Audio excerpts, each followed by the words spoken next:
திமுகவை பொறுத்த மட்டும் எப்பவுமே எதிர்கட்சியா இருக்கும் போது ஒரு நிலைப்பாடு, ஆளுங்கட்சியா இருந்தா ஒரு நிலைப்பாடு. அவங்க எப்பவுமே பண்றதுதான். அவங்க என்னன்னா, இதே தூய்மை பணியாளர்கள் திரு எடப்பாடி அவர்கள் அதிமுக ஆட்சி காலத்துல இவங்க எல்லாரையும் பர்மனன்ட் பண்ணணும், நாங்க கூட நிப்போம் அப்படின்னா சொன்னாங்க. இப்போ அதுல வந்து ஒரு பெண்மணி வந்து ஒரு பேட்டி கொடுக்குறாங்க. 2 நாள் முன்னாடி ஒரு காணொளி வந்தது. தேர்ட் பார்ட்டின்றாங்க. தேர்ட் பார்ட்டி யாரு? செகண்ட் பார்ட்டி யாரு? தேர்ட் பார்ட்டி யாரு? நீங்க ஒரு கம்பெனியை கூட்டு வரீங்க, இந்த இப்போ கிளீன் பண்ணணும் ஒரு இடம் அப்படின்னா தேர்ட் பார்ட்டி வச்சு பண்ணலாம். செகண்ட் பார்ட்டி யாரு? நீங்க தேர்ட் பார்ட்டின்னு யாரை சொல்றீங்க? அப்போ இவங்களை விட்டுட்டு இவங்களுக்கு வேலை கொடுக்காம நீங்க வெளியில இருந்து இன்னும் ஆட்களை கொண்டு வந்து கான்ட்ராக்ட்ல கொடுத்துட்டோம். இப்ப சேகர்பாபு அவர்களை கேட்கும் பொழுது ஒரு விஷயம் அதுல கவனிக்க முடிஞ்சது. அவர் வந்து சொல்லும் பொழுதே விருப்பம் இல்லாம ரொம்ப ஒரு நக்கல் தொனில அது வந்து பிடிக்காத ஒரு விஷயத்தை யாரோ கேட்டுட்டா மாதிரியும் அப்படி அந்த ரேஞ்சில தான் அவர் பதில் சொல்றாரு. ஆனா நீங்க அவருடைய அந்த பதில பாத்தீங்கன்னா எவ்வளவு தெளிவா சொல்றாரு பாருங்க. இன்றைக்கு அவர்களை சந்தித்து விட்டோம், நாளைக்கு மீண்டும் பேச்சுவார்த்தை காலையில் பேச போகிறோம். நீங்க நல்லா புரிஞ்சுக்கணும், காலையில் பேச போகிறோம், நாளை மதியம் மீண்டும் சந்திப்போம். இதுல என்ன புரியுது சார்? சினிமா நிகழ்ச்சிகளுக்கு போக முடியுது, ஐபிஎல் மேட்ச் பார்க்க போக முடியுது, காலையில வாக்கிங் போகும்போது 3 பேரை நடக்க விட்டு டிராமா பண்ண தெரியுது. கரெக்டா நீங்க பாருங்க, அந்த நடக்கும் போது கூட வாக்கிங்ல 3 பேர் வந்தாங்க, கும்பிடு போட்டாங்க, தாண்டி போனோட கேமரால யாருமே இல்ல.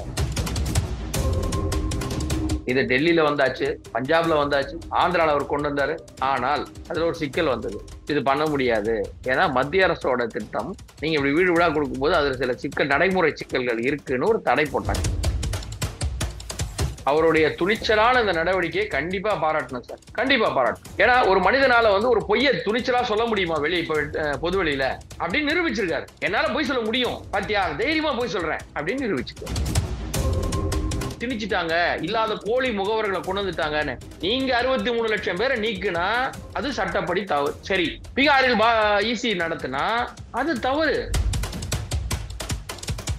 தூய்மை பணியாளர்கள் தங்களோட கோரிக்கையை முன்னெரிச்சு கிட்டத்தட்ட ஒரு வாரத்துக்கு மேல சென்னையில இருக்கக்கூடிய பகுதியில் ரிப்பன் மாளிகைக்கு அருகில் வந்துட்டு உண்ணாவிரத்தில் ஈடுபட்டு வந்துட்டு இருக்காங்க. அவங்க வந்துட்டு சொல்றாங்க, எங்களுக்கு யாருமே வந்துட்டு நேரில் பார்க்க கிடையாது அப்படின்னு சொல்லியிருக்காங்க. இது தொடர்பாக அமைச்சர் சேகர்பாபுட்ட கேள்வி கேட்கும் போது கூட பாத்தீங்கன்னா அவர் பத்திரிகையாளர் மிரட்டும் தோணியில் வந்துட்டு பதிலளிக்கிறாரு. இது எப்படி பாக்குறீங்க சார்? துணை முதலமைச்சர் உதயநிதி ஸ்டாலின் வந்துட்டு ரிப்பன் மாளிகை பக்கத்துல இருக்கக்கூடிய நேரு ஸ்டேடியம்ல வந்துட்டு ஆடியோ லான்ச் எல்லாம் கலந்துட்டு போறாரு குளியல, ஆனா எங்களை வந்துட்டு நேரில் சந்திக்கவே இல்லை அப்படின்னு சொல்றாங்க. இது இன்னும் தேர்தலுக்கு வரக்கூடிய நேரத்துல இந்த மாதிரியான சிக்கல்கள்லாம் நீடிச்சு வந்துட்டு இருந்தா எப்படி சார் இருக்கும்? அதாவது திமுகவை பொறுத்த மட்டும் எப்பவுமே எதிர்கட்சியா இருக்கும் போது ஒரு நிலைப்பாடு, ஆளுங்கட்சியா இருந்தா ஒரு நிலைப்பாடு. அவங்க எப்பவுமே பண்றதுதான் சார். அவங்க என்னன்னா, இதே தூய்மை பணியாளர்கள் திரு எடப்பாடி அவர்கள் அதிமுக ஆட்சி காலத்துல இவங்க எல்லாரையும் பர்மனன்ட் பண்ணணும், நாங்க கூட நிப்போம் அப்படின்னா சொன்னாங்க. இப்போ அதுல வந்து ஒரு பெண்மணி வந்து ஒரு பேட்டி கொடுக்குறாங்க. 2 நாள் முன்னாடி ஒரு காணொளி வந்தது. நீங்க சொன்னீங்க, அதனாலதானே உங்களுக்கு சார்பாவே நின்னோம், உங்களுக்கு ஓட்டு போட்டு உங்களை நம்பி இத்தனை பேர் நின்னோம் அப்படின்னு சொன்னாங்க.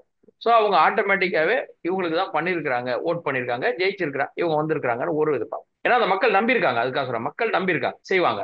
அடுத்தது மேயர், அவங்க வந்து ரிப்பன் மாளிகையில் தான் வரணும் போனோம். நம்ம உதயநிதி பக்கத்து பில்டிங் வந்துட்டு போனாருன்றோம், அவர் கவனிக்கல. ஏன்னா அவர் வந்து ரொம்ப தூரம் இருந்தா மட்டும்தான் கிளம்பி போய் பக்கத்து மாவட்டம்லாம் தள்ளி போய் பார்த்துட்டு வருவார், ஏதாவது ஒரு பிரச்சனையை பண்ணணும்னா இங்க வரமாட்டாரு. ஏன்னா அவர் சினிமாக்கே நேரம் இல்ல, சுத்திக்கிட்டு இருக்காரு. நம்ம முதல்வர் அவர்கள் மற்ற விஷயங்களுக்கெல்லாம் புதுசு புதுசா திட்டம் போடுறாரு, அந்த அறிக்கையெல்லாம் தயாரிக்கிறதுக்கு நேரம் இருக்கு. இந்த ஒரு பணியாளர்கள் இத்தனை நாளா போராடுறாங்க, அவங்கள பாக்குறதுக்கு கூட அவங்களுக்கு இல்லைன்னா இந்த இவங்களை பர்மனன்ட் பண்ற எண்ணம் அவங்களுக்கு இல்லை. இதுல ஏன் சொல்றேன்னா, கடந்த சில நாட்களாக பல திட்டங்கள்லாம் வரும்பொழுதும் தனியார்களை உள்ள கொண்டுறாங்க. கான்ட்ராக்ட் லேபர்ஸ் தனியார்கிட்ட விட்டோம். நீங்க அதை பாத்தீங்கன்னாக்க நம்ம படிச்சோம்னா கூட புரியக்கூடாதுன்னு தேர்ட் பார்ட்டின்றாங்க. தேர்ட் பார்ட்டி யாரு? செகண்ட் பார்ட்டி யாரு? தேர்ட் பார்ட்டி யாரு? நீங்க ஒரு கம்பெனியை கூட்டு வரீங்க, இந்த இப்போ கிளீன் பண்ணணும் ஒரு இடம் அப்படின்னா தேர்ட் பார்ட்டி வச்சு பண்ணலாம். செகண்ட் பார்ட்டி யாரு? நீங்க தேர்ட் பார்ட்டின்னு யாரை சொல்றீங்க? அப்போ இவங்களை விட்டுட்டு இவங்களுக்கு வேலை கொடுக்காம நீங்க வெளியில இருந்து இன்னும் ஆட்களை கொண்டு வந்து கான்ட்ராக்ட்ல கொடுத்துட்டோம், அவங்க செய்வாங்கன்னா இவங்க இருக்கு. அப்ப இவங்களை ஒண்ணு சொல்லிடுங்க ஓப்பனா, இல்லங்க பண்ண முடியாது, பர்மனெண்ட்லாம் பண்ண முடியாது, நான் தேர்தல் நேரத்துல சொன்னா பண்ண முடியாது அப்படின்னு சொல்லிடுங்க. சோ அதுவும் சொல்ல மாட்டீங்க. சரி, இப்ப சேகர்பாபு அவர்களை கேட்கும் பொழுது ஒரு விஷயம் அதுல கவனிக்க முடிஞ்சது. அவர் வந்து சொல்லும் பொழுதே விருப்பம் இல்லாம ரொம்ப ஒரு நக்கல் தொனில அது வந்து பிடிக்காத ஒரு விஷயத்தை யாரோ கேட்டுட்டா மாதிரியும் அப்படி அந்த ரேஞ்சில தான் அவர் பதில் சொல்றாரு. ஆனா நீங்க அவருடைய அந்த பதில பாத்தீங்கன்னா எவ்வளவு தெளிவா சொல்றாரு பாருங்க. இன்றைக்கு அவர்களை சந்தித்து விட்டோம், நாளைக்கு மீண்டும் பேச்சுவார்த்தை காலையில் பேச போகிறோம். நீங்க நல்லா புரிஞ்சுக்கணும், காலையில் பேச போகிறோம், நாளை மதியம் மீண்டும் சந்திப்போம். இதுல என்ன புரியுது சார்? காலையில சந்திப்போம், மினிஸ்டர் இன்னைக்கு சந்திச்சிட்டோம், ஓகே, கோரிக்கை சொல்லிட்டாங்க, நாளை காலை மீண்டும் சந்திப்போம், அப்போ பிரச்சனை தீரும்ங்கிறது இவருக்கு ஐடியா இல்ல. அதனால நாளை மதியம் மீண்டும் சந்திப்போம். அப்படின்னா உங்களுக்கு காலையில பேச்சுவார்த்தை தோல்வி அடையும்னு இப்பவே தெரியுதா? அப்ப நீங்க கன்ஃபார்மா இருக்கீங்க நாங்க பேசுவோம், ஆனா அது நிறைவேறாது, திரும்பி மதியம் பேசுவோம்னா நீங்க எந்த ஐடியா சொல்றீங்க? இப்போ சார் நாளைக்கு மீண்டும் பேசுவோம் சார் அவங்கள்ட்ட அப்படின்னா நீங்க அந்த பேச்சுவார்த்தையில நீங்க தீர்வு காணணும்னு நினைக்கிறீங்க. தீர்வு காணணும்னு உண்மையா அக்கறை இருந்தா ஐயா நான் மாதிரி பேசுறோம், நீங்க என்ன சொல்றீங்க? பேசுவோம், நாளைக்கு மத்தியானம் மறுபடியும் பேசுவோம்னா காலை பேச்சுவார்த்தை தோல்வி அடையும் என்று உங்களுக்கு எப்படி தெரியும்? இது திட்டம் போட்டு செய்றீங்களா? மேயர் அவங்களை கேட்கும் போது கூட ஒரு பதில், சரியான பதில் கொடுக்கல அவங்க. மேயர் அவங்களும் சரியான பதில் கொடுக்கல. இப்ப ஆட்சியாளர்கள் யாருமே கொடுக்கல. நீங்க இந்த இடத்த மட்டும் நல்லா கவனிங்க. மற்ற இடத்துக்கெல்லாம் மேயர் அவர்கள் பேசும் பொழுது எல்லாம் நம்ம அமைச்சர் சேகர் பாபு கூடியே நிப்பார். பேசவே விட மாட்டார். அவர் தான் பேசுவார். பெருவாரியான பதில்கள் அவர் தான் கொடுப்பாரு. இந்த விஷயத்த பாருங்க, தனித்தனியா தனித்தனியா, அதாவது மக்கள் குழம்பிருப்பாங்க இல்லையா, இவங்க ஒண்ணு சொல்ல அவங்க ஒண்ணு சொல்லன்னு எல்லாம் தனித்தனியா பதில் சொல்லிட்டு இருக்காங்க. அப்ப இந்த மக்கள் ஏமாற்றப்பட்டார்கள் என்பதுதான் உண்மை. நீங்க இதே மக்கள், இந்த பகுதியில் வாழக்கூடிய வடசென்னையில் வாழக்கூடிய மக்கள் வெள்ளத்தும் போது எவ்வளவு நிராகரிக்கப்பட்டார்கள் நம்ம பார்த்தோம். கவனிக்க ஆள் இல்ல, பால் கொடுக்க ஆள் இல்ல, பால் பாக்கெட் சாப்பாடு எதுவும் இல்லாம கஷ்டப்பட்டாங்க. சோ இவர்கள் வாக்கு வாங்கினதோட சரி. அதுக்கப்புறம் இப்ப பக்காவா ஏமாத்துறதுக்கு திட்டம் பண்ணா இவரோட ஒரு பதிலே சாட்சி. அமைச்சர் சேகர்பாபுவோட இந்த ஒரு பதிலே சாட்சி. சார் இதுக்கு முன்னாடி கூட ஒரு தகவல் வந்துச்சு சார். அதாவது 24 மணி நேரத்துல நீங்க கலைஞ்சு போகல அப்படின்னா கைது நடவடிக்கை பாயும்ன்றாங்க. மேயர் பிரியா அவர்கள் பக்கம் பாத்தீங்கன்னா முதல்வர் அவர்களும் அவரோட அமர்ந்து டீ டீ குடிச்சிருக்காங்க, சாப்பிட்டுருக்காங்க அப்படின்னு அவங்க ஒரு பதில் கொடுத்துட்டு இருக்காங்க. இதெல்லாம் சரியா இருக்குமா சார் இந்த நேரத்துல? சார் அதுதான் சொல்றேன், இவங்க ஏமாத்துறதுக்கு திட்டம் போட்டாங்க சார். சார் ஒரு விஷயம் நடக்கணும்னு சொன்னா நீங்க இன்னைக்கு திடீர்னு அவங்க கேட்கல இந்த கோரிக்கையை, எங்களுக்கு தெரியாது நேற்று ராத்திரி தான் நான் பார்த்தேன் அப்படின்லாம் சொல்ல முடியாது. 2021 எலெக்ஷனுக்கு முன்னாடில இருக்கிற பிரச்சனை. நீங்க தான் இதெல்லாம் செய்யலாம்னு சொன்னீங்க, அவர்களை நிரந்தரமாக்கணும் இப்பெல்லாம் நாங்க செய்வோம். அப்ப எந்த திட்டமும் இல்லாம வெத்து வாக்குறுதி கொடுத்தீங்களா? உங்களுக்கு திட்டமே தெரியாம வெத்து கொடுத்துறீங்க. சரி, அப்ப நீங்க ஓகே ஏமாத்திட்டீங்க. வந்ததுக்கு அப்புறம் 4.5 வருஷமா அந்த மக்களோட கோரிக்கையை கவனிக்கிறதுக்கு அந்த துறைக்கு ஒரு அமைச்சர் இருப்பார்ல, அந்த துறைக்கு ஒரு அமைச்சர், கார்பரேஷனால அதுக்கு ஒரு அமைச்சர், அது ஒரு குழுவுல இருக்கும்ல, எங்க போனாங்க? சார் தேடி தேடி நீங்க சொன்ன மாதிரி சினிமா நிகழ்ச்சிகளுக்கு போக முடியுது, ஐபிஎல் மேட்ச் பார்க்க போக முடியுது, காலையில வாக்கிங் போகும்போது 3 பேரை நடக்க விட்டு டிராமா பண்ண தெரியுது. கரெக்டா நீங்க பாருங்க, அந்த நடக்கும் போது கூட வாக்கிங்ல 3 பேர் வந்தாங்க, கும்பிட்டு போட்டாங்க, தாண்டி போனோன்னா கேமரால யாருமே இல்ல. இவங்க டிராமா பண்றதுதான் இருக்காங்க. ஆனா மக்களுக்கு தீர்வு கிடைக்கணும்னா இவங்களுக்கு அக்கறை இல்லை. இருந்திருந்தா பார்த்திருப்பாங்க. சார் இவங்க மட்டும் இல்ல சார், மற்றவர்கள் எனக்கு தெரிஞ்சு மாற்றுத்திறனாளிகள் சில பேர் கேட்டாங்க, அவங்க கூட ஒரு போராட்டம் பண்ணாங்க. அதுக்கப்புறம் தான் வந்தது. இப்ப அவங்களுக்கு உள்ளாட்சித்துறையில கொடுத்தோம், எல்லாமே கொடுத்தோன்றாங்க. அப்ப இவங்களோடது ஏன் கவனிக்க முடியல? இவங்களது ஏன் கவனிக்க முடியல? அப்ப இவர்கள் வேண்டாம், பகுதி நேர ஆசிரியர்கள் போராட்டம் நம்ம பார்த்தோமே, அப்படியே தானே நிக்குது. அப்போ என்ன இந்த இடத்துல இவங்க செஞ்சாங்க? இன்னொன்னு தூய்மை பணின்னு சொல்றாங்க இல்லையா, இவங்க தூய்மை பணியாளர்களை நான் பார்த்த பார்வை, என்னுடைய இதுல சொல்றேன், தூய்மை பணியாளர்களை ஒட்டுமொத்தமா புறக்கணிச்சுட்டு தனியார்கிட்ட தார வார்க்கிறத, நீங்க ஆவுன்னா பாஜக கார்பரேட் சொல்றாங்க இல்லையா, இவங்க கார்பரேட் கிட்ட போயிட்டு இருக்காங்கன்னு பார்வை நல்லா தெரியும். நீங்க பாருங்க, பீச் பாருங்க, மெரினா பீச் ப்ளூ ப்ளூ பிளாக்னு வாங்கியிருக்காங்க, ப்ளூ பிளாக் பீச்னு. இப்ப இனி பொதுமக்கள் யாரும் சும்மா எல்லாம் போய் உட்காந்துட முடியாது. முன்ன மாதிரி அது ஒரு பெரிய இது இருக்கு, அரசியல் இருக்குன்னு வச்சுங்களேன் பின்புலத்துல, அது நம்ம விரிவா அப்புறம் பேசுறோம். இப்போ முன்ன மாதிரி போக முடியாது. யார் கிளீன் பண்ணுவாங்கன்னு பார்த்தா பிரைவேட் பார்ட்டிஸ் உள்ள வராங்க கிளீனிக். அப்போ மாநகராட்சி பணியாளர்கள் ஏன் போல? அவங்களுக்கு ஏன் வாய்ப்பு இல்லை? இப்ப இவ்வளவு பேர் நிக்கிறாங்கல்ல, இவங்களை பர்மனன்ட் ஆக்கி அந்த இடத்துல வேலை கொடுங்க. அப்போ உங்களுக்கு அக்கறை இல்லை, இந்த மக்கள் போகட்டும் பரவாயில்ல, நமக்கு வேண்டியது ஆட்சி. திரும்பி தேர்தல் நேரத்துல ஒரு வாக்குறுதி, ஒரு 500 வாக்குறுதி, அதுல ஒண்ணா இது இருக்கும். பட் இது நடக்காது. மக்கள் ஏமாற்றப்படுகிறார்கள் என்பது நிதர்சன உண்மை. உயர்நீதிமன்றம் கிட்டத்தட்ட ஒரு 3 முறைக்கு மேல தமிழக அரசுக்கு ஒரு கேள்வியும் கண்டனத்தையும் பதிவிட்டு வந்துட்டு இருக்காங்க. ஆட்சி யார் கையில இருக்கு? அதிகாரி கையில தான் இருக்கா அப்படின்ற கேள்வி எழுப்பிட்டு வந்துட்டு இருக்காங்க. உண்மையிலேயே ஆட்சி அரசு நடத்திட்டு வந்துருக்கா? ஐஏஎஸ் அதிகாரிகள் தான் நடந்து வந்துட்டு இருக்காங்களா? கண்டிப்பா சார், ம். கண்டிப்பா. சென்ற மாதம் ஒரு இளைஞர் படுகொலை செய்யப்பட்டார். ஒரு 6 காவல்துறை அதிகாரி அடித்து கொல்லப்பட்டார். அது ஒரு பிரச்சனை ஓடிக்கிட்டு இருக்கு. எப்படிங்கிறது விசாரணை வரும், அது நம்ம போகணும். இப்ப அது மாதிரி நடக்குது.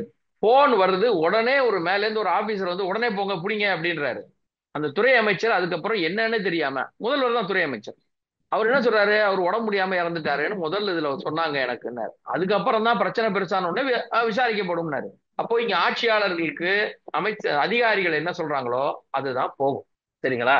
இப்போ எந்த ஒரு திட்டத்திலையும் அதிகாரிகள் என்ன சொல்றாங்க முதல்ல, அதுதான் அங்க போகும். சரி, நம்ம பார்த்தோம் சென்னையில ஒரு வழக்குல காவல்துறை அந்த உயர் அதிகாரி, தலைமை அதிகாரி திரு அருண் அவர்கள் நினைக்கிறேன், அவர் பேர் எனக்கு சரியா ஞாபகம் இல்ல. அவர் ஒரு பேட்டி கொடுத்துட்டார் முதல்ல, இந்த மாதிரி நடக்கும் சம்பவம். அதுக்கு பிறகு இல்ல அப்படின்னாங்க. அப்போ எப்படி அவர் கொடுக்கலாம்னு ஒரு கேள்வியே வந்தது. அப்ப இங்க அதிகாரிகள் மட்டத்துலதான் எல்லாமே நடக்குது. முதல்வர் அவர்கள் பார்வைக்கு எதுவுமே போறது இல்ல, துணை முதல்வர் கவனத்திற்கும் எதுவுமே வர்றதில்லை. அதிகாரிகள் லெவலோட டீலிங் முடிச்சிடுறாங்க எல்லாத்தையும். நீங்க பாருங்க, நல்லா பாருங்க, ஒரு விஷயம் நடக்குது தமிழ்நாட்டுல, இப்போ ஒரு கோவில் திருப்பணி நடக்குதுன்னா அமைச்சர் வந்து அந்த கோவில் திருப்பணியோட அந்த ஃபைனல் ஸ்டேஜ்ல போயிட்டு இதெல்லாம் நாங்க பண்ணிக்கிட்டு இருக்கோம், நாங்க வந்து அதை பண்றோம், ஆனா அதனுடைய திட்ட அறிக்கை விவர அறிக்கை ஏதாவது கொடுத்திருப்பாங்களா? இங்க ஏன்னா அதிகாரிகள் சொல்லல, சார் கோவில்ல 17ஆம் தேதி இந்த இது சார், அதை மட்டும் சொல்லுங்க சார், பணம் இவ்வளவு வருது அவ்வளவுதான் சார். நீங்க அப்ப யார்கிட்ட போய் கேட்பீங்க? சார் இங்க போலீஸ் துறையில ஆள் பற்றாக்குறை, காவல்துறையினருக்கு ஆள் பற்றாக்குறை இருக்கு, இளைஞர்களுக்கு வேலை இல்லைன்றாங்க. இவங்க எதெல்லாம் கான்சென்ட்ரேட் பண்றாங்க பாருங்க, ஆட்சியாளர்களை எப்படி திருப்திப்படுத்துறாங்க, அதுக்கு சொல்றேன், அதிகாரிகள் எப்படி திருப்திப்படுத்துறாங்கன்னு பாருங்க. சார் நம்ம அந்த ஒர்க்கர்ஸ்க்கு எல்லாம் அங்க ஷெல்டர் கட்டிடலாம் சார், அப்படியா, நல்ல திட்டம், சென்னையிலாம். அதை எப்படி பண்ணாங்க, அது நடக்குதா இல்லையா? எதுவுமே இல்ல. கிளியரா சொல்றேனே, முதல்வருக்கு வெறுமை இவர்கள் தகவலை கொடுக்கிறார்கள், சார் இதுதான் சார் நீங்க பேசுங்க அப்படின்னு. அப்போ நீங்க பார்க்கலாம், திரு அன்பில் மகேஷ் அவர்கள் 2 வருஷம் முன்னாடி நினைக்கிறேன், அவர் ஒரு அறிக்கை கொடுத்தாரு, தமிழ்நாட்டில் உள்ள அத்தனை பள்ளிகளும் சீரமைக்கப்படும், நாங்க செக் பண்ணுவோம், ரிவைஸ் பண்ணி அதெல்லாத்தையும் பார்த்து இப்போ கட்டணம் எல்லாம் விழுது சரி பண்ணுவோம். அவர் சொல்லி 1.5 வருஷம் கிட்டத்தட்ட 10 கட்டணம் விழுந்துச்சு. ஏன்னா அவருக்கு எழுதி கொடுக்கப்பட்ட அறிக்கையை அவர் கொடுத்துட்டாரு. அதிகாரிகளுக்கு கீழ்மட்டத்துல அவங்கவுங்க இஷ்டத்துக்கு அவங்க வேலை செஞ்சுட்டு இருக்காங்க. சோ இது வந்து அரச வந்து இவங்க மிஸ்லீட் பண்ணி இவங்களே தலைமை எடுத்து இவங்க நடத்திக்கிட்டு இருக்காங்க. சோ தலைமை ஆட்சியாளர்களுக்கு இதுல எந்த ஒரு இதுவும் தெளிவில்லை. தெளிவில்லை இருந்தா போய் கேட்பாங்க, இறங்கி போய். நீங்க யோசிச்சு பாருங்க, ஒரு ஒரு பால் பேக்கெட் சார், சிம்பிள் விஷயம், ஒரு பால் பேக்கெட் இந்த பால் வந்திருக்கு, ஏன் வந்திருக்குன்னு ஒரு அமைச்சருக்கு சொல்லியிருக்கணுமா வேணாமா? இந்த பால் வர்றதுன்னா இது என்ன ரீசன், இதை ஒரு அமைச்சர் பதில் கொடுத்தாரு, என்ன கொடுத்தாரு? நீங்க மக்கள் கொழுப்பு உள்ள பாலை குடிக்க கூடாதுன்னு தான் நாங்க நிறுத்திட்டோம், இதுதான் அதுக்கான காரணமா? அவருக்கு என்ன பதில் சொல்றதுன்னு தெரியல, சொல்லிட்டு போயிட்டாரு அந்த இடத்துல. ரீசன் தெரியாது அவருக்கு. இவங்க திடீர்னு கேட்ட உடனே மக்கள் கொழுப்பு உள்ள பாலை குடிக்க கூடாது, அதனால தான் நாங்க சொன்னோம், மாத்திட்டோம், அந்த பாலை மாத்திட்டோம், ஏன்னா நீங்க எது கொழுப்பு உள்ளதை குடிக்கிறீங்க என்ன? அப்போ இது என்ன வகையான ஒரு பேச்சு? எதுவும் தெரியாம சொல்றதை சொல்லிட்டு போயிடுவோம் அப்படிங்கறதான். ஏன்னா அவருக்கு எந்த அறிக்கையும் இல்லை, விவரம் இல்லை. இதுதான் இங்க நடக்குது. கரெக்ட் தான், நீதிமன்றம் கேட்ட கேள்வி மிகச்சரியான கேள்வி. ஏன்னா இவர்கள் அதிமுக ஆட்சியின் போது இதே கேள்வியே கேட்டாங்க, அதிகாரிகள் தலைமையில தான் எல்லாம் நடக்குதா, அவங்கவுங்க ஆளாளுக்கு செய்யறாங்க, ஆட்சியாளர் என்ன பண்றீங்கன்னா இவங்க கேட்டாங்க.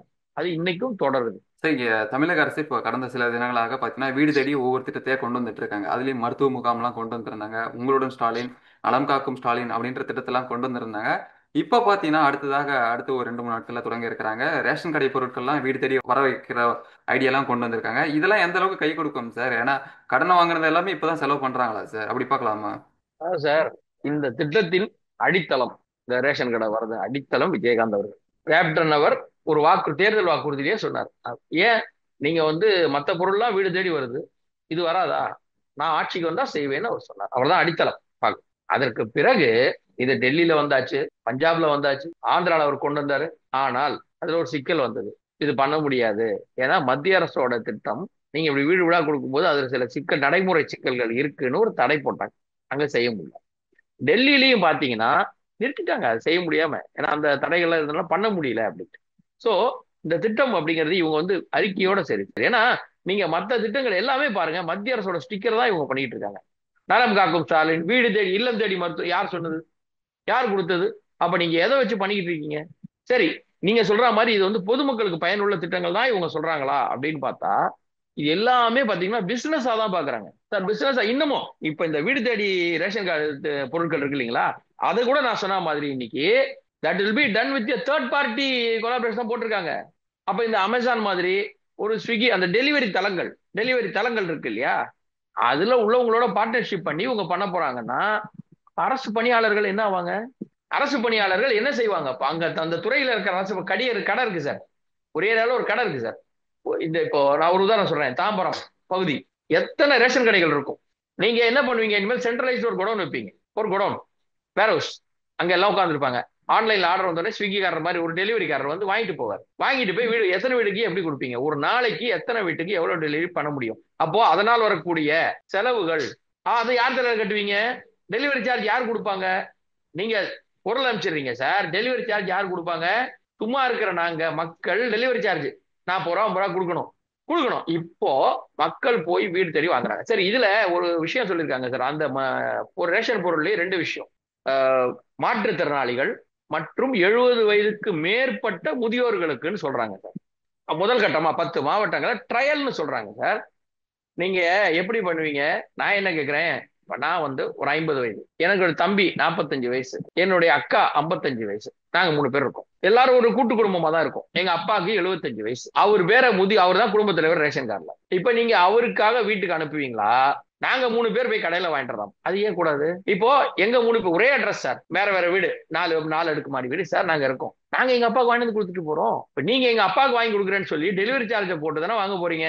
சரி, நான் என்ன கேட்கிறேன்னா, மாற்றுத்திறனாளிகளுக்கு செய்யணும், கரெக்ட். இத்தனை நாள் அவங்களுக்கு பெரிய பிரச்சனை இருக்கு. அதுக்கேத்த மாதிரி அவங்களுக்கு நீங்க எல்லாரையும் இதுல கொண்டு வந்து டெலிவரி காசுன்னு போட்டு வாங்குறதுக்கு ட்ரை பண்ணாதீங்க.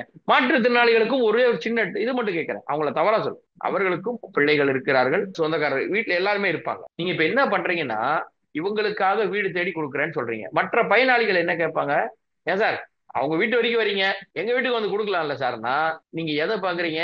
வருமானம், டெலிவரி சார்ஜ்னு போட்டு நீங்க ஒண்ணு வாங்க போறீங்கல்ல, அந்த வருமானத்தை ஏன் சொல்றேன்னா, அதுக்கு ஒரு உதாரணத்தோட சொல்றேன். மக்கள் மருந்தகம் ஒண்ணு திறந்தாங்க இல்லையா, தமிழக சார்பா மருந்தகம் திறந்தாங்க இல்லையா, அதுல ஒரு காணொளி முதல்வர் வெளியிட்டார். வண்டி விட்டு இறங்குறாரு, அந்த கடையில இருக்க விற்பனையாளர் அந்த பெண் நிக்கிறாங்க. முதல் கேள்வி சார், முதல் கேள்வி, மருந்தெல்லாம் சரியா கிடைக்குதா?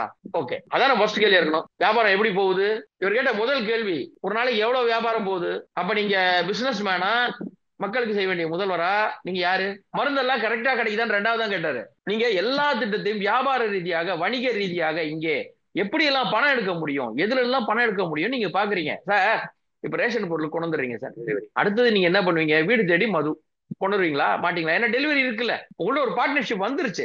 எதுல லாபம் பார்க்க முடியும்? பாட்டிலுக்கு 10 ரூபாங்கிறத விட பாட்டிலுக்கு 40 ரூபா 50 ரூபா கிடைச்சா நல்லது தானே. நீங்க எல்லாத்தையும் வணிகமயமா பார்க்காதீங்க, எல்லாத்தையும் பார்க்காதீங்க. அவர்களுக்கு செய்யணும்னா ஒரு குறிப்பிட்ட உங்களுக்கு செய்யறோம்னு சொல்லிடு. நீங்க இப்போ 10 மாவட்டங்கள்ல கொண்டு வரோன்றீங்க, எப்படி உங்களால சாத்தியப்படும்? ஒரு பிரைவேட் பார்ட்டியை கொண்டு கார்பரேட் கம்பெனிக்கு நீங்க எதுக்கு செய்றீங்க? அரசு ஊழியர்கள் சார் முன்னெல்லாம் நான் என்னுடைய சின்ன பிராயம், காமதேனுன்னு ஒரு வண்டி வரும் சார். காமதேனுன்னு போர்டு போட்டு ஒரு வண்டி ஏரியாக்கு ஏரியா வருவாங்க சார். பருப்பு, இந்த வீட்டு புளி சாமான்லாம் அதுல வாங்கியிருக்கோம். அவங்க செவ்வாய்க்கிழமை ஒரு தெரு, புதன்கிழமை ஒரு தெரு, வியாழக்கிழமை ஒரு தெருன்னு வருவாங்க சார். அவங்க வந்து எல்லா பொருளும் கொடுத்துட்டு போவாங்க சார். நீங்க அதை பண்ணுவீங்களா? நீங்க சொல்லும் பொழுதே பார்ட்னர் சொல்லிட்டீங்க, தேர்ட் பார்ட்டி பார்ட்னர். அப்ப யார் சார்? நீங்க யாருக்கு செய்றீங்க? வணிக ரீதியா கமர்ஷியலா இங்க கொண்டு வந்து கார்பரேட்டை உள்ள விட்டு எல்லா இடத்திலும் பணம் பார்க்கறதுக்கு நீங்க பண்ணாதீங்க. நீங்க அரசு ஊழியர் செய்வாங்கன்னு சொல்லுங்க சார், அரசு ஊழியர் அவ்வளவுதான் சார், முடிஞ்சு செய்யுங்க, தாராளமா செய்யுங்க. நீங்க தேர்ட் பார்ட்டியை உள்ள கொண்டு வராதீங்க. சரி, ரேஷன் கடை ஊழியர்களை இப்ப நீங்க எப்படி வீடு வீடா போய் கொடுத்துட்டு வாங்கன்னு சொல்லுவீங்களா? வண்டி கொடுத்து அந்த பெட்ரோல் சார்ஜ் யார் போடுவாங்க சார்? சார் ஒரே கேள்வி, இப்ப கடை இருக்கு, நான் போய் கடையில வாங்கிட்டு வந்துறேன், வீட்டு பக்கத்துல நான் நடந்து போய் வாங்கிட்டு வந்துறேன். ஆனால் ஒரு ரேஷன் கடை ஊழியர் ஏன் ஒரு வீட்டுக்கு வந்து கொடுத்துட்டு திரும்பி போய் எடுத்துட்டு வந்து பக்கத்து வீட்டுக்கு எல்லாம் கொடுக்க மாட்டார். அவருக்கு ஒரு வண்டி கொடுக்கணும், ஒரு வண்டி கொடுக்கணும், சரிங்களா? பாக்ஸோட வச்சு ஒரு வண்டி வீடு விட அவர் கொடுக்கணும். அவர் பெட்ரோல் சார்ஜ் கை காசு போடுவாரா? அரசாங்கம் இருக்குமா? வாங்குற பப்ளிக் நாங்க காசு கொடுத்து வாங்கணுமா? இதுக்கு பதில் இருக்கா இவங்கள்ட்ட? திட்டம் அறிவிக்கிறாங்க. அன்னைக்கு ஒருத்தர் பேசியிருந்தார், அரசு ஊழியர், திட்டங்கள்லாம் போடுறாங்க, ஃபண்ட்ஸே கொடுக்கறது இல்ல, நாங்க எப்படி செய்யறதுன்னு கஷ்டப்படுறோம்னு சொன்னாரு. அப்ப நீங்க என்ன விதத்துல சொல்றீங்க? ஒரு பிளானிங் இருக்கா? அறிவிச்சிருவோம், பண்ணிடுவோம், முதல்ல ஒரு ஆளை கூப்பிட்டு கொடுத்துருவீங்க. அப்புறம் இன்னொன்னு, இப்ப இந்த பிரைவேட் பார்ட்டிஸ் ஏன் நான் உள்ள கொண்டு வராங்க இவங்க சொல்றேன்னா, டெலிவரி செய்யக்கூடியவர்களுக்கு வண்டி வாங்குவதற்கு மானியம் தருகிறோம். சார் நீங்க எதுக்கு சார் ஒரு பிரைவேட் கம்பெனில வேலை செய்யறவங்க நீங்க எதுக்கு சார் கொடுக்குறீங்க மானியம்? கவர்மெண்ட் ஷாப்புக்கு கொடுங்க சார். பிரைவேட் ஷாப்புக்கு 20,000 மானியம் கொடுத்தீங்களே, இப்போ வண்டி டெலிவரி பாய்ஸ்க்கு நாங்க வந்து வண்டி வாங்குறதுக்கு 20,000 ரூபாய் மானியம். நீங்க எதுக்கு சார் ஒரு பிரைவேட் கம்பெனி, கார்பரேட் கம்பெனிக்கு கொடுக்குறீங்க?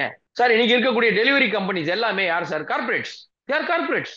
நீங்க சன் டிவியை தான் கார்பரேட் ஒத்துக்க மாட்டேன்றீங்க. அட்லீஸ்ட் அமேசானையாவது கார்பரேட், ஸ்விக்கி இதெல்லாம் கார்பரேட் ஒத்துக்குங்க. அவங்களுக்கு நீங்க எதுக்கு சார் பண்றீங்க 20,000 ரூபாய் மானியம்? அப்போ நீங்க மெல்ல மெல்ல மெல்ல மெல்ல இங்க கார்பரேட்டை உள்ள கொண்டு வந்து விட்டுட்டீங்க. இப்ப அவங்களுக்கு நோக்கியே எல்லாத்தையும் கொண்டு போறீங்க. மக்களுக்கு செய்யணும்னா காமதேனு மூலமாக செய்யுங்கள், தாராளமாக செய்யுங்கள், நல்ல திட்டம் செய்யலாம். நீங்கள் தேர்ட் பார்ட்டி பிரைவேட்டை கொண்டு வராத வரைக்கும் அது செயல்படும். ஆனால் மத்திய அரசு ஏற்கனவே ஒரு வழக்கு ஒன்று பெண்டிங் இருக்கு.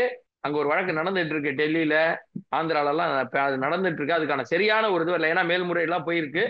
இந்த திட்டமும் நிறுத்தப்பட்டால் வெறும் அறிவிப்போட போகும். அதுதான் பார்க்கணும் சார். எதிர்க்கட்சி தலைவர் ராகுல் காந்தி துணிச்சலோடு பார்த்தீங்கன்னா ஆதாரத்தை வெளியிட்டிருக்காரு. அதுவும் தேர்தல் ஆணையத்தின் மீதும் பாஜக மீதும் ஒரு பெரிய ஒரு குற்றச்சாட்டு வச்சிருக்காரு அப்படின்னு சொல்லி இங்க திமுகவினரெல்லாம் கொண்டாடிட்டு வந்துட்டு இருக்காங்களே, உங்களோட கருத்து என்ன சார்? அவருடைய துணிச்சலான இந்த நடவடிக்கையை கண்டிப்பா பாராட்டணும் சார், கண்டிப்பா பாராட்டணும். ஏன்னா ஒரு மனிதனால வந்து ஒரு பொய்யை துணிச்சலா சொல்ல முடியுமா வெளியே, இப்ப பொது வெளியில அப்படின்னு நிரூபிச்சிருக்காரு. என்னால பொய் சொல்ல முடியும், பாத்தியா, தைரியமா பொய் சொல்றேன் அப்படின்னு நிரூபிச்சிருக்காரு சார். அவர் சொன்ன குற்றச்சாட்டு என்ன சார்?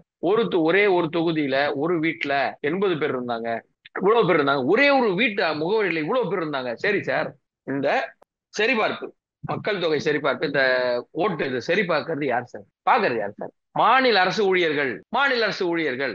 நீங்க ஈசிக்கு வந்து எந்த ஊர்லயும் ஸ்டாஃப் எல்லாம் கிடையாது. ஸ்டேட்ல இருக்கு election commission, state election commission இருக்கு. மாநில முதல்வரோட ஒப்புதலோட பேசிட்டு ஒருத்தங்களை போடுவாங்க. அந்த சரிபார்ப்பெல்லாம் யார் சார் போவாங்க? நமக்கு தெரிஞ்சு school teachers, government office government staffs வருவாங்க வீடு வீடா நம்மள அந்த செக் பண்றது கரெக்ட்டுங்களா, வெரிஃபிகேஷன் வருவாங்களா. அப்போ இவர் சொன்ன கர்நாடகால இவர் சொன்ன அந்த தொகுதி, பெங்களூர் தொகுதி, இவர் சொன்ன தொகுதி யார் போய் செக் பண்ணாங்க? யாருடைய ஆட்சி நடக்கிறதுங்க? யாரோட ஆட்சி நடக்குது? இவங்க ஆட்சி நடக்குது. யார் போய் செக் பண்ணது? அந்த ஸ்டாஃப். அப்ப அவங்க வந்து செக் பண்ணும்போது இந்த வீட்டுல எவ்வளவு பேர் இருந்தாங்கன்னு தெரியலையா? தெரியலையா சார்? ஒரு முகவரியில 80 பேர் இருந்திருக்காங்க. சரி பா, என்னப்பா இத்தனை பேரு? 80 பேரை கூப்பிடு. கேட்கல. கேட்கல. எப்பா 80 பேர் இருக்காங்களா? கூப்பிட்டு காட்டியா? கேட்கல. சரி, அவங்க பேரெல்லாம் டெலிட் பண்ணாங்களா? சார் அந்த பேப்பர்ல நாட் ரிசைடிங், நாட் ரிசைடிங் ஒரு இன்டு மார்க் போட்டு அனுப்புனா மெயினுக்கு போகும்போது எடுத்துருவாங்களா சார்? சார் இதுல வந்து பொறுப்பாளர் வந்து கலெக்டர் வரைக்கும் பொறுப்பாளர் சார். ஏன்னா ஸ்டாஃப் கொடுப்பாங்க, கலெக்டருக்கு போகும், அதுக்கப்புறம் மேல அதிகாரி போகும், அப்புறம் தான் ஈசிக்கு போகும் சார், ஸ்டேட் ஈசிக்கு போகும். சரி சார், இப்ப இவங்க கேக்குறாங்க இல்லையா, நான் 2 3 விஷயம் மட்டும் சொல்லிடுறேன். தமிழகத்துல இப்ப தூக்கி கொண்டாட்டம் பொய்ய. நான் என்ன கேக்குறேன், ஒரு தவறு நடந்திருக்கு. இப்போ புதுசா சார்னு கொண்டு வந்திருக்காங்க இல்லையா, அது ஏன் கொண்டு வந்தாங்க? போலி வாக்காளர்களை நீக்கணும்னு சொல்லிட்டு. இல்ல இல்ல அதெல்லாம் பொய், பண்ணக்கூடாது, இவங்க வேணும்னே பண்றாங்க. சரி சார், இவர்கள் ஒரு எத்தனை கோடியில இவங்க நிக்குன லட்சம் வாக்காளர்களை சொல்றாங்க இல்லையா, பல லட்சம் வாக்காளர்னு ஒரு கேள்வி. 2.25 கோடி பேர் இங்க சொசைட்டில இருந்தாங்க சார், மெம்பர்ஸ். நீங்க தடாலடியா நீங்க ஆட்சிக்கு வந்த பின்னாடி அதுக்கப்புறம் செக் பண்றேன்னு சொல்லிட்டு 2 வருஷம் பண்ணிட்டு 2024 ஜூலை 4ஆம் தேதி நீங்க ஒரு அறிக்கை கொடுக்குறீங்க சார், 63 லட்சம் பேர் நீக்கப்பட்டார்கள் சொசைட்டில இருந்து. ஏன் சார் நீக்கினீங்க? ஏன் நீக்கினீங்க? அப்ப நீங்க அதே சார் மாதிரி தானே நீங்க பண்ணீங்க, ஏன் நிக்கிறீங்க? ஏன்னா திரு எடப்பாடி அவர் காலத்துல வந்து இங்க வந்து எல்லாரையும் திணிச்சிட்டாங்க, இல்லாத போலி முகவர்களை கொண்டு வந்துட்டாங்கன்னு. நீங்க 63 லட்சம் பேரை நீக்குனா அது சட்டப்படி தவறு. சரி, பீகாரில் ஈசி நடத்தினா அது தவறு. இன்னொன்னு, இது ஸ்டேட் எலெக்ஷன் கமிஷன், அது யார் கையில இருக்கு? இவங்க கையில. உள்ளாட்சி தேர்தலாம் நடத்தக்கூடிய ஸ்டேட் எலெக்ஷன் கமிஷன். இன்னும் சொல்ல போனா அப்ப அதுக்கு நீங்க பொறுப்பேற்றுக்கிறீங்களா? இப்ப சாருக்கு அங்க அவங்க பொறுப்பேற்று ஏத்துக்கிறீங்களா? சரி, இவர்கள் கேள்வி கேட்கல. இவர்கள் கேள்வி கேட்கல எங்க தெரியுமா? கேரளால. கேரளாவில் வாக்காளர்கள் நீக்கப்பட்ட போது கேட்கவே இல்லை. போன வருஷம் மொத்தத்தையும் சரி பார்த்து இவ்வளவு பேரை நீக்கிட்டோம்னு சொன்னாங்கல்ல, ஏன் நீங்க அப்பெல்லாம் கேட்கல? ஏன் கேட்கல? சரி சார், தெலுங்கானால நான் சொல்றேன், ஆந்திரால சொல்றேன் உங்களுக்கு. தெலுங்கானா பிஜேபி பிரசிடென்ட் வந்து mister Kishan Reddy, union minister Kishan Reddy, அவரு அங்க தெலுங்கானால கேட்டாரு, 20,000 30,000 எல்லாரையும் எடுக்கிறீங்களே பேரெல்லாம் கேட்டார் சார். எப்போ? நான் சொல்றது வந்து 2024 மே 16 சார். ஏன் சார் அங்க நிக்கிறீங்க? அப்ப ஏன் சார் நீங்க வந்து கேட்கல? பாஜக கேட்டுச்சு, நீங்க ஏன் கேட்கல? அப்போ நீங்க எதுக்காக அங்க வந்து வாய் மூடிட்டு உட்காந்துருந்தீங்க? சரி, இப்ப இவர் சொன்ன இந்த கர்நாடகா பெங்களூர் சொன்னார் இல்லையா, ஒரு உதாரணத்துக்கு, அங்க இவர் நீக்கினாங்கல்ல, எத்தனை பேரை நீக்கினாங்க? இவங்க ஆட்சி பண்ற மாநிலம் தானே, இவங்க ஆட்சி பண்ணக்கூடிய மாநிலம் தானே, ஏன் இவங்க வந்து கேட்கவே இல்லை? இன்னொன்னு, அதுல வந்து 1,70,703,000 ஆண்களும் அதிகமா கேட்டாங்க. வாக்காளர்கள் வாக்காளர்கள் அதிகமாகிருக்காங்க. எப்போ? 1,03,000 வாக்காளர்கள் புதுசா ஆட் பண்ணப்பட்டாங்க சார். நீங்க ஏன் சார் அப்ப கேட்கல? நீங்க ஆளுகின்ற மாநிலம்னா உங்க இஷ்டத்துக்கு சேர்த்துப்பீங்களா எல்லாத்தையும் நீங்க? அப்போ நீங்க எங்கெல்லாம் போறீங்க, என்னெல்லாம் பண்ணிட்டு இருக்கீங்க? இதே இதே தொகுதியில அவர் சொன்ன அந்த தொகுதியில தொடர்ச்சியா சட்டமன்றத்திற்கு காங்கிரஸ் தான் ஜெயிச்சிட்டு இருக்கு, பாராளுமன்றத்துக்கு எப்பவுமே பாஜக ஜெயிப்பாங்க. அப்போ நீங்க ஜெயிக்கும் போது அதே உங்களுக்கு உட்பட்ட அந்த அசம்பிளி தொகுதியில, சட்டமன்ற தொகுதியில எப்படி ஜெயிச்சீங்க? அப்ப இந்த வாக்காளர்கள் உங்களுக்கு தானே போட்டிருப்பாங்க. இந்த ஒரே வீட்டுல 80 பேர், ஒரு வீட்டுல 100 பேர், எடுக்கப்பட்டவர்கள், இறந்தவர்கள், இதெல்லாம் உங்களுக்கு போட்டாங்களா இல்லையா? இதே வாக்காளர் தானே நீங்க வாங்குனீங்க. அப்பயே உங்க ஊர்ல நீங்க கேட்கவே இல்லை? நீங்க யோசிச்சு பாருங்க. இன்னொன்னு, 7 லட்சம் பேர் நீக்கப்பட்டார்கள். 7,04,333 பேர் நீக்கப்பட்டார்கள் கர்நாடகால. ஏன் நீங்க கேட்கல? அங்க கேட்டிருக்கணுமா இல்லையா? இத்தனை பேரை ஏன் சார் எடுத்தீங்க? ஏன்னா பாராளுமன்ற தேர்தல் போது பாஜக ஓட்டு போட்டாங்க. இதுவும் நீக்கப்பட்டது ஜனவரி மாசம் 25ல, 2025ல. அப்ப எப்படி நீக்கினீங்க? அப்பெல்லாம் கேள்வி கேட்டிருக்கணும் இல்லையா? தமிழ்நாட்டுல சொசைட்டில நிக்கும் போது கேட்கல, இங்க வரும்போது கேட்கல, கேரளால எடுத்தா கேட்கல. அப்ப நீங்க என்ன பண்ணுவீங்க? இது இப்ப கலப்புறீங்க. டிஜிட்டல் வாக்கு, டிஜிட்டல் வேணும், டிஜிட்டல் வேணும் கேக்குறீங்க. நீங்க எதுல இருந்து அப்ப பிரிண்ட் எடுத்தீங்க? நாங்கள் பிரிண்ட் எடுத்தோம்னு சொன்னீங்கல்ல, டிஜிட்டல் இல்லாம எதுல இருந்து பிரிண்ட் எடுத்தீங்க சார்? மொபைல்ல வந்ததோ சிஸ்டம்ல வந்ததோ, வந்து பிரிண்ட் எடுத்தாலே அது டிஜிட்டல் தானே சார். அப்புறம் டிஜிட்டல்ல எங்களுக்கு கொடுக்கலன்னா நீ எதை பத்தி நாங்க டைப் பண்ணோம் உட்காந்துன்றீங்க? நீங்க கொடுத்த அந்த ஃபார்மெட் வந்து தேர்தலில் அந்த இருக்கிற ஃபார்மெட், அப்புறம் நாங்க டைப் பண்ணோம்னா அதே ஃபார்மெட் நீங்க டிசைன் பண்ணீங்களா? ஸோ இது வந்து சார் தேர்தல், பீகார் தேர்தலுக்காக இவர் பண்ணக்கூடிய ஸ்டண்ட். இன்னொன்னு, நான் உண்மையை சொல்லிட்டேன் ஆமா அப்படின்னு உறுதிமொழி கொடுக்கறதுல என்ன பிரச்சனை? நான் உறுதிமொழிலாம் தரமாட்டேன், நான் மக்களுக்கு சொல்றேன், அதுதான் உறுதிமொழி. எப்படி? அப்போ நான் என்ன கேட்கிறேன், ஈஸியும் சொல்லுது, நான் மக்களுக்கு சொல்லிட்டேன் இதான் உறுதிமொழி எங்களுது, நாங்க ஒன்றும் தப்பு பண்ணலன்னு ஏத்துக்கிறீங்களா? ஸோ இவர்களுக்கு அந்த துணிவு இல்லை. இது மொத்தமாக பப்ளிக்கிட்ட சொல்லிட்டு ஒரு பொய் கோர்ட்டுக்கு போய் உறுதிமொழி கொடுக்க தைரியம் இல்லாத ஒரு தேர்தல் பித்தலாட்டம், அவ்வளவுதான் சார்.